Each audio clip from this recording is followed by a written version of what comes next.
tax dollars are going, right? Especially when it comes to programming. So let's introduce you to the first installment of What Propaganda is PBS Airing Tonight? Well, as Republicans in red states file bills to curb or end the gender mutilation of children, PBS took it upon themselves to advocate not for those kids, but rather their parents. Now, the piece warns that transgender Americans are being, quote, targeted, but they see nothing wrong in what parents like this are saying. Our daughter is 10 years old. She started letting us know that she was transgender really before she could even speak. When she was about 3 years old, she started to withdraw and become depressed. We have been seeing the gender clinic here in Indiana since she was 4. Now, she let us know that she was transgender, that mother said, before she could speak. I guess that's just normal. Of course it's not, but to PBS, this represented the bravest of brave stances. And wouldn't you know that they were able to scrounge up another outlier? My son transitioned at the age of 7. It was not something that was particularly eventful. It involved him changing his name, changing his pronouns. It's really what we call a social transition. It wasn't particularly eventful. The Corporation for Public Broadcasting received $465 million in federal appropriations for fiscal year 2022. That included $232 million in direct grants to programming. So why should the American people be funding an outfit that not only excuses the mutilation of our youth, but celebrates it? Even if you don't ask for it, the creep of transgenderism will eventually come for you. Take former #1 NBA pick and former NBA champion Andrew Bogut. He was not pleased when he went to sign his 6-year-old up for soccer.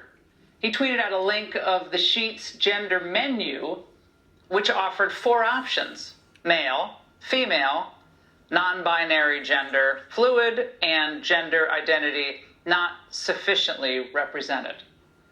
Now, when an ABC Australia reporter replied, "That's a standard form, mate. Are you suggesting they adjust it just so the parents of 6-year-olds don't freak out at having to check a box?" Well, Bogut responded, "How many genders are there, Matt? Give me a number."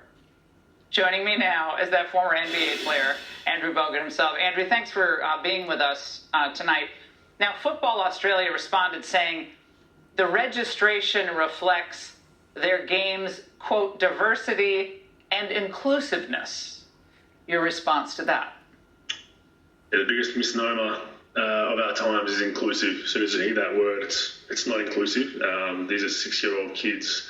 My wife actually signed up for it and screenshot and sent it to me. And I mean, can we just let kids be kids? I mean, when you're an adult and if you want to transition or you want to do whatever you want to do sexually, I really don't care. It's none of my business. But when it's affecting children, you know, their brains haven't even close to fully formed yet.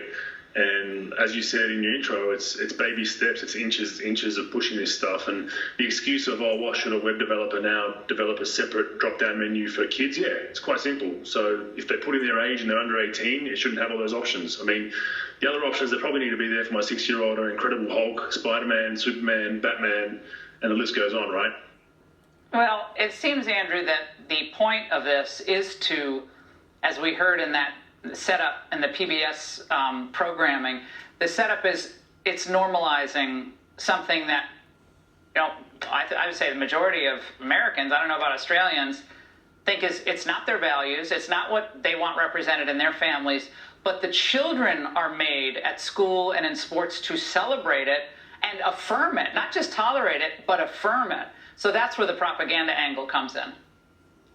Yeah, and it's a creep. It's a slow creep. We'll see more and more of this coming out. And until everyday Americans, everyday Australians, the parents of these kids continue, they have to speak out. You have to, in Australia, it's still taboo to speak out against, this kind of stuff with the gender ideology under the guise of the rainbow flag and the LGBT community. I've got nothing against them as adults. Do what you want. Just leave the kids out of it. And until mothers and fathers of their kids speak up, this is going to be a detriment to our current generation of young children. And if we don't fix it now, I don't want to see what the world's going to be like in 10 or 15 years.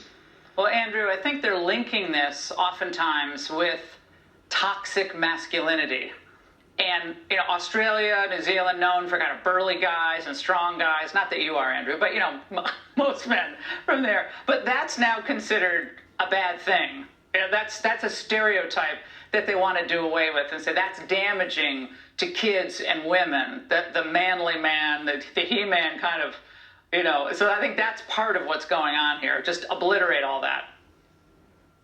Yeah, because it hasn't functioned so well for the last 100 years, has it? I mean, I'm a proud man. My wife's a proud woman. We are mother and father. We're a proud family of 2 young boys, and I'm going to raise them to be as masculine as they can be, but very respectful. They say please and thank you, hold the door open for people. All those kind of values are instilled by their parents. It's got nothing to do with this whole toxic masculinity and all these new pop words that come out over time. At the end of the day, we need to take care of our children, and that's why I'll speak out against it. And I'll continue to speak out. They can counsel me. I've been called a bigot. I've been called a transphobe. I've been called, the list is 3 pages long of names I've been called, albeit by people that are inclusive, right? That they go straight to name calling, straight to... Well, their right? weakness, Yeah. Their weakness is being revealed day after day. Andrew, there are a lot of people with you. Thank you so much. Great to see you.